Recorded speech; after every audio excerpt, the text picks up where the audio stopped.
उत्तर दिलं की औरंगाबादला ही झाडं 1,08,000 झाडं लावायची होती, त्यातली 79,000 झाडं त्यांनी त्या औरंगाबादला लावली आणि बाकीचे पेंडिंग दाखवली.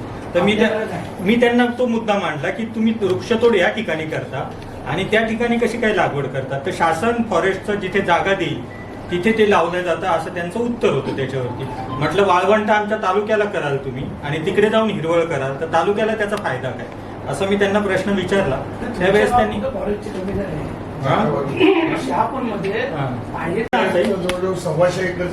त्याचं एक रिझन असं आहे की मी आता शहापूरमध्ये जर लावली असती ती प्रत्यक्ष झाडं तर तिथे जाऊन मी पाहणी केली असती, मोजणी केली असती आणि तो काळा बाजार उघडकीस आला असता. मग हे होऊ नये म्हणून ते औरंगाबादला लावली गेली की ज्या ठिकाणी मी जाऊ शकत नाही किंवा जाण्याचे उपवन संरक्षक शहापूरला DFO ऑफिस उपवन संरक्षक इथे टाकले. ठीक आहे. आता तुम्ही मला दुसरं पाणी आणि झाडं ही दोघी एकात हात घालून तरच हे टेम्परेचर कमी. झाडं लावणं हा विषय आता तो त्याच्या गतीने होईल, कारण आज जरी ठरवलं आणि आज झाडं लावली तरी ती 10 वर्ष किमान ते आपल्याला वाट बघायला लागणार, त्याच्याने जे टेम्परेचरवर परिणाम होतो त्यासाठी. पण पाणीच भूजल पातळी वाढण्यासाठी काही प्रयत्न केला गेला पाहिजे, त्याच्यावर आपण लक्ष दिलं गेलं पाहिजे असं मला वाटतं. तालुकावर जसं म्हणतात की वेगवेगळे तलाव आपल्याकडे कोरडे पडले किंवा ते बुजले गेले, त्यांचं पुन्हा उत्खनन हे होऊ शकतं. सगळ्यात महत्वाचं असं की शहापूर आणि परिसरात जे टेम्परेचर वाढले, आता सिमेंटचे रस्ते झाले त्याला काय तर तुम्ही पर्याय घेऊ शकत नाही. त्याच्या आजूबाजूचे पेवर ब्लॉक काढून किंवा सिमेंटचे काही तिची जागा आहे आणि ज्यांच्याकडे ते झाडं लावण्याची परमिशन आपल्याला देतील अशा ठिकाणी झाडं लावता येतील. पण तेवढाच एक पर्याय, ते सोडून दुसरा एक महत्वाचा पर्याय आहे तो म्हणजे शहापूरमध्ये जी महत्वाची नदी वाहते भारंगी नदी, तिचं खोलीकरण, त्याच्यामध्ये जे साईड वॉल वाले त्यातला अभ्यास करून काहीतरी केलं गेलं पाहिजे असं मला वाटतं. त्या संदर्भामध्ये आता आपल्या इथे कमलेश कुंदर उपस्थित आहेत, त्यांच्याकडे सगळे डॉक्युमेंट, आज तुम्ही म्हणत असाल 4 वाजता भेट कलेक्टर साहेबांची तर त्याला पूरक माहिती मी कमलेशजींना विनंती करतो की त्यांनी गेली 10 वर्ष याच्यात ते अभ्यास करतात. अगदी जिओलॉजिस्ट पासून सगळी माणसं आणून गुगल मॅप करून त्याचा एक प्रॉपर डॉक्युमेंट तयार केला. आता तुमच्याकडे ती प्रत आम्ही सुपूर्द केली, त्याच्याबद्दल मी कमलेशजींना विनंती करतो की त्या डॉक्युमेंटमध्ये काय आहे, 10 वर्षाचा अभ्यास काय तो त्यांनी आपल्या सगळ्यांसमोर विशद करा. माझं नाव कमलेश कुंदर. भूजल पातळी वाढावी जमिनीतली म्हणून मी गेले 10 वर्ष प्रयत्न करतो. त्याला पाहिजे तशी काही साथ मिळत नाही. लोकांची साथ मिळते म्हणजे यंत्रणा, प्रशासकीय यंत्रणा ती काय त्याप्रमाणे साथ देते. मी भारतातले सिनियर जिओलॉजिस्ट ज्यांनी आतापर्यंत जवळजवळ 60 ते 70 नद्यांचं खोलीकरण आणि पुनर्भरणीकरण ते नारायण पेटकर आहेत त्यांच्याकडनं भारंगी नदीचा संपूर्ण सर्वे करून घेतला. म्हणजे अप टू आगाई माऊली वगैरे सगळं त्या नदीमध्ये किती अब्जावधी लिटर पाणी येते त्याचं म्हण आहे. आज भारंगी नदी जर शास्त्रीय पद्धतीने पर्यावरण पद्धतीने जर खोलीकरण झालं तर त्या नदीच्या 9 किलोमीटर बेल्टमध्ये 24 अब्ज लिटर पाणी राहील असं त्यांचं मत आहे, माझं मत नाही. शहापूरची गरज रोजची समजा 10 लाख लिटर पकडली, 3 कोटी लिटर वर्षाला प्रॉपर शहापूर, 3 कोटी लिटर महिन्याला 36 कोटी लिटर, तरी अब्जावधी लिटर पाणी शिल्लक राहील आणि ते पाणी जमिनीत मुरेल. यापूर्वी माझ्याबरोबर सिनियर जिओलॉजिस्ट जे वसुंधरांचे आमचे भागवत काका आहेत, त्यांना दुसरे जिओलॉजिस्ट आम्ही नगरपंचायतची मिटिंग घेतली.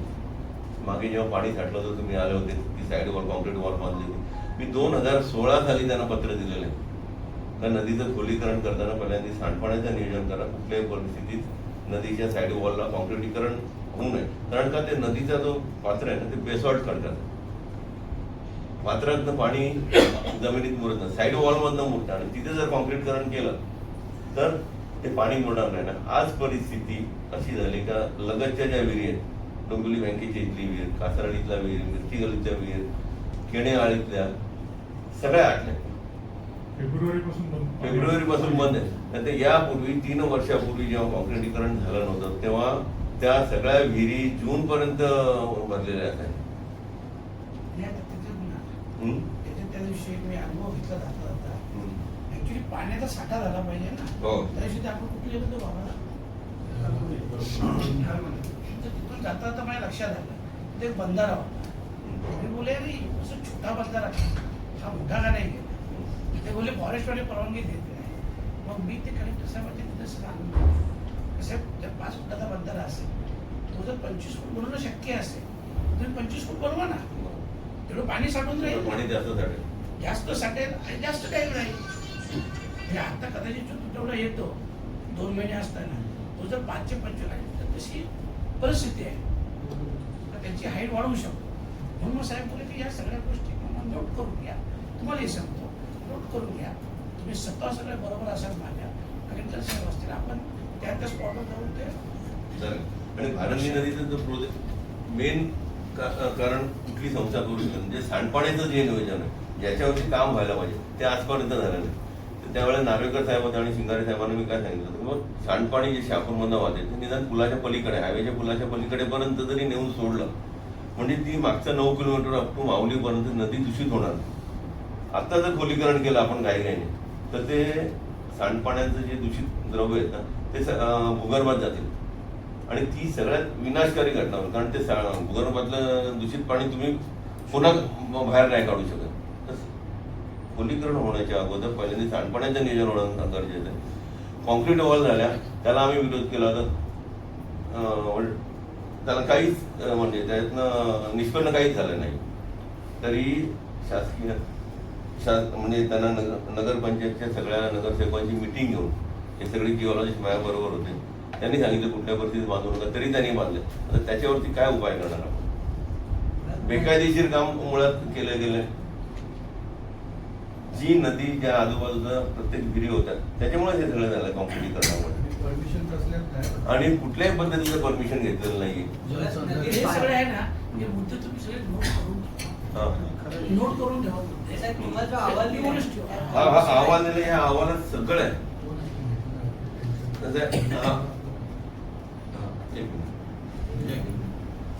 वने आणि पर्यावरण खात्याला मी पत्र लिहिलंय, त्यांची एक कॉपी शेवटी तुम्हाला दिली आणि ते सगळ्या डिटेल्स आहेत ते काय काय पद्धतीने केलं. हा त्या नारायण पेटकर साहेबांचा अहवाल. मामा त्या भारंगी नदीला 196 किलोमीटरचे छोटे झरे मिळतात.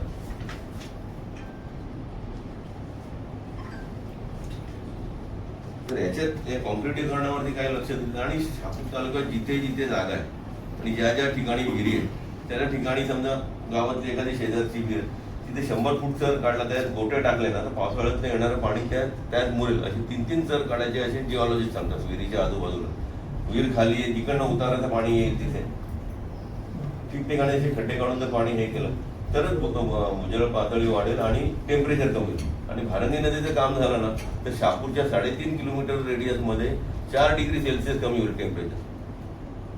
4 डिग्री हे नारायण पेटकर साहेब म्हणतात. त्याच्यात अहवालामध्ये क्लिअरली मेन्शन केलं. आणि शहापूर पासून आसनगाव, कळंबा, बोरशेती, चिरपोली ह्या विहिरी 3 वर्षाचं पाणी जमीन पुरल्यानंतर आयुष्यभर कधी आटणार. आणि ते सगळं जे पाणी जाते ते साईड वॉल मधून जाते. तो बेल्ट फक्त बेसॉल्ट करतायचा बाकी सगळीकडे नरम माती. पण हे कॉन्क्रिटीकरण झाल्यामुळे ना सगळा गोंधळ आहे. डोंबिवली बँकेपासून ट्रॅफिकच्या याच्यावरती पर्याय व्यवस्था म्हणून मी त्यांच्याला पूल बांधायला सांगितलं. कॉलेजपर्यंत पूल बांधा 38 ते 39% ट्रॅफिक तिकडनं डायव्हर्ट होईल. यांनी नदीतच कॉन्क्रीट केलंय. त्यांना हिडन रोड करायला सांगितलं होतं. हे 2016 साली दिलेल्या पत्रात क्लिअर कट मेन्शन केलेलं आहे. वेळोवेळी त्यांना सांगून पण त्यांनी असा प्रकार केलेला आहे. आणि हा सगळा पैसा शासनाचा वाया गेला ना सामान्य माणसाचा पैसा. आणि शापूरमध्ये सगळं तेच चाललंय. लाईट लावणं, हायमार्क लावणं, कॉन्क्रीट करणं, बाकी काही पर्यावरणाचा कोणी विचार करत नाही. मामा तुम्हाला पण माहिती. यावर तुम्ही लक्ष द्यावं असं कळकळीची विनंती. आता मला एक सांगा, आपले जे सगळे विषय झाले या विषयाच्या रिलेटेड आपल्याला कोणाकोणाला भेटायला पाहिजे? कलेक्टर त्यांना जाता मागताच भेटतो. त्यांनी जर परवानगी तुम्ही येता ना हो. 4 वाजता हो. या ना आपण कलेक्टरला जाताच भेटू. मामा डीपीडीसीने यांना परवानगी दिली नसती, यांनी कॉन्क्रीट वॉल बांधली नसती. तो नगरपंचायत नगर सीओ काही प्रोजेक्ट पाठवतो ते सँक्शन करतो. हे जे सगळं आहे ना, आता आपण याचा अर्धा तास एकदा चर्चा करू शकतो. कलेक्टरांकडे तेवढा वेळ नसतो. आपले सगळे मुद्दे 5 मिनिटात झाले पाहिजे. बरं किंवा हे मुद्दा हा मुद्दा हा मुद्दा असं तसं. त्या दिवशी आम्ही त्या पाण्यासंदर्भात पण मिटिंग घेतली आहे पाणी टंचाईवर. ते बोलले का नाही प्रत्येक गावात पाणी पोचतो, आम्ही रिसिव्हची सही घेतो, हे करतो ते करतो. मी त्यांना बोललो चला ठीक आहे, मग कदाचित माझी चुकी झाली, मी तुमची माफी मागतो. पण जर मी पकडलं तर त्या अधिकाऱ्याला निलंबित करायला लागेल. बरोबर. मग झाली. आता मला एखाद्यानं सांगितलं तो स्त्रोत एकच आहे ना आपला कुठून येते? भातसन. तिथे एक सीसीटीव्ही पुढे लावायला सांगा, हा. मग कळेल किती टँकर भरतात आणि कुठे जातात. बरोबर आहे का नाही? तर मी बोललो ठीक आहे, आता तिथे असेल तर त्याची कोणी बोलूया तसं तेव्हा ते करून घ्या. म्हणजे आपला उद्देश प्रामाणिक आहे, तिथे गेले पाहिजे. आणि मला तर वाटतं शापूरचं आहे, आपण 6-8 महिने जर मेहनत घेतली ना आपण, पाणी प्रश्न तरी मिळते 100% वर्षभर.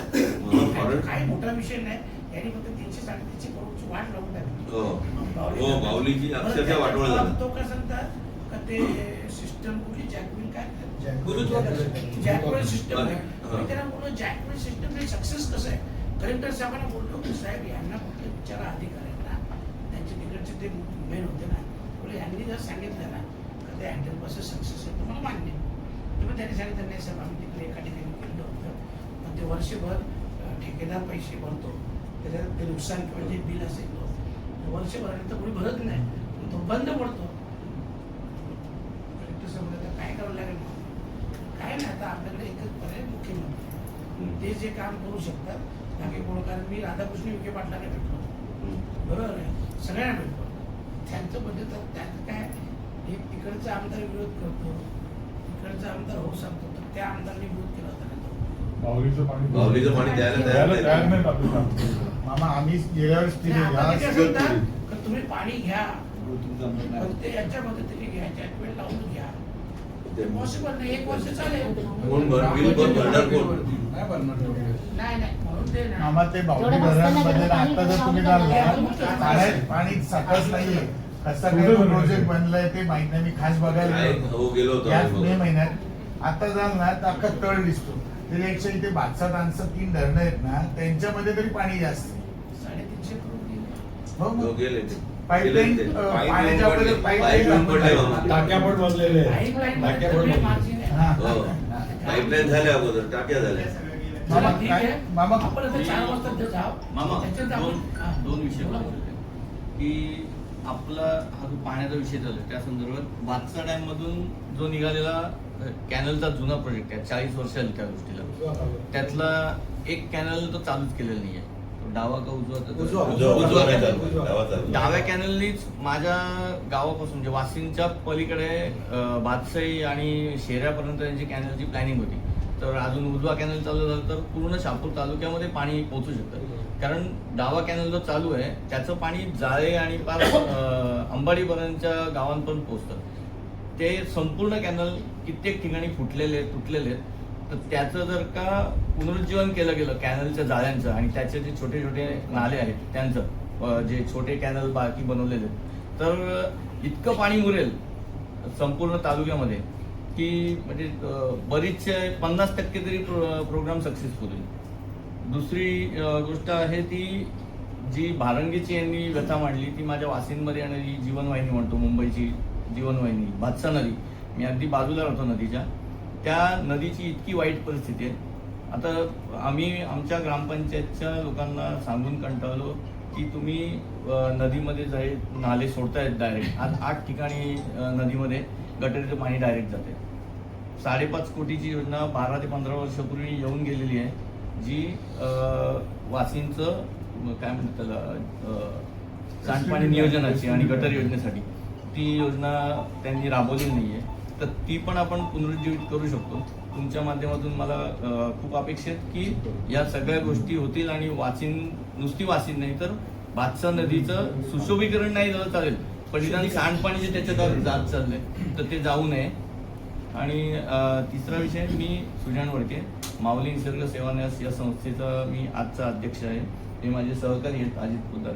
आमच्या संस्थेची एक छोटीशी मागणी आहे की जर आमच्या संस्थेला आणि आमच्यासारख्या बऱ्याचशा संस्थांना जर वनीकरणासाठी फॉरेस्टच्या जागा फक्त आम्हाला वनीकरणासाठी हव्यात, ते कुठेही आम्हाला कुठलं नाव नको, त्याच्यावर काही नको, जर अशी काही 2 एकर 3 एकर 5 एकर जागा जर देता आली, आणि अशा बऱ्याचशा संस्था आहेत शहापूरमध्ये, वैयक्तिक काम करणारी पण लोक आहेत. आता आमच्या जोडीला हे नितीन मोहिरे सर आहेत, त्यांचं प्लांटेशनमध्ये खूप मोठं काम आहे, महाराष्ट्रभर ते करत असेल. तर अशा संस्थांना आणि लोकांना जर एखादा भाग दिला की तुम्ही इथे प्लांटेशन करा तर आम्ही आनंदाने ते करू. तुम्ही रायटिंग मध्ये सांगा. येस. मामा पत्रकार आणि म्हणून हे काय कठीण काम नाही आहे. एक मिनिट एकच सगळे आले. एक विनंती आहे, बैठक परिवाराचं आपण मस्त बोललात की ते झाडं लावतात, जगवतात, एक नंबर दिलेला असतो. आपण सुद्धा खासदार शहापूरला जो वाटेला खासदार निधी आपण देणार आहात तो खास करून पर्यावरण आणि पाण्याच्या संदर्भात भविष्यात जर दिलं, मागच्याने काय केलं आम्हाला माहिती नाही. शहापूर हा तुम्ही असं संदर्भात की पर्यावरण आणि याच्या संदर्भात पाण्याच्या संदर्भात आपला निधी जो काय आम्हाला द्या आमच्या शहापूरला, तो त्या संदर्भात भविष्यात दिला तर खूप बरं होईल. कारण बिबट्यासाठी तुम्ही येताना तसं याच्यासाठी पण आता तुम्ही जास्त वेळ दिला आम्हाला, तो खूप बरं होईल. मग जे प्लांटेशन होईल ना या- ऍक्च्युली हे सगळं तुम्ही रँकिंग मध्ये सांगा, का ते पण सांगा. ही कामं अशी आहेत ना, आपलं तुम्हाला मला करायची पण गरज नाही. अधिकाऱ्यांना बोलून अधिकाऱ्यांना जागेवर घेऊन दाखवलं ना, अधिकारी स्वतः काम करतात. ऍक्च्युली काय आहे, त्यांचा पण निधी त्यांना द्यायचा असतो, एवढी झाडं लावायची असतात, टार्गेट असतो. त्याच्यामुळं आपण त्यांच्याकडे जात नाही, कोणी जात नाही, मग ते पण नाही करत. तर आपण त्याच्यासाठी मी आत्ताच मिटिंग लावेन. तुम्ही बोलले ना तर 14 तारखेला लग्न आहे त्यावेळी 15 फ्रायडे आहे. 16-17 लावले तरी चालेल. सोमवारी लावेन, अधिकारी सोमवारी असतात, सोमवार मंगळवार. सोमवारी लावेन आणि मेन जिल्ह्याच्या अधिकाऱ्यांना बोलवेन. बरोबर आहे, त्यांना मेन बोलवतो ना, सांगा ना, जसं सांगा सगळ्यात बेस्ट. कारण मामा झाडं लावायची जरी ठरली ना तरी मीटिंग काय लावू, जिल्ह्याच्या कृषी फक्त अधिकारी आणि सगळ्या तालुक्याचे कृषी अधिकारी. चालेल. मामा फॉरेस्ट आणि फॉरेस्टवाल्यांना बोलून घेऊ. ऍक्च्युली झाडे लावायची काय अडचण नसतो. सगळ्यात मेन जगवणं ते असते. झाडं या प्लांटेशन या वादळ जगणं महत्वाचं. अडचण काय आहे, दरवर्षी शहापूर तालुक्यात ती योजना 13 कोटी वृक्ष लागवड, कुठेच वृक्ष कागदोपत्री झाडं लावली जातात, अधिकारी पण राबवतात, पण ऍक्च्युअल मध्ये ती झाडं जगत नाही, हा मुद्दा आहे. त्याच्यावर तुम्ही विशेष लक्ष दिलं पाहिजे. नाही तर ती योजना घेणार, जगत नाही का लागत नाही. ते लावतच नाही, वन वे लावतात, कागदावर लावतात, ते झाडं कागदावर लावतात. तर याच्यावर फोकस झाला पाहिजे. बोला. नमस्ते, मी डॉक्टर नितीन मोहिरे, प्राचार्य Shivajirao Junnar college of pharmacy. Sir, आपण सगळेच वृक्षारोपणाबद्दल बोलतोय, पण वृक्षारोपणानंतरची जी स्टेप आहे, संगोपन, संवर्धन आणि संरक्षण, याबद्दल कोणच बोलत नाही. कारण काय होतं की एक इव्हेंट झाला आता वृक्षारोपण, तर आम्ही वर्षभर वृक्षारोपण करतो आणि आमच्या कॉलेजमध्ये म्हणजे प्रत्येक कॉलेजलाच एक इन्व्हायरमेंटल सायन्स, इन्व्हायरमेंटल स्टडीज हा सब्जेक्ट आहे.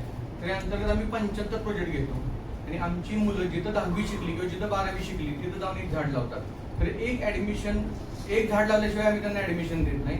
आणि जेव्हा ते आमच्या कॉलेजचा कोर्स कम्प्लीट करतात तेव्हा पण आम्ही त्यांच्याकडून एक झाड लावून घेतो आणि मगच त्यांना LC देतो.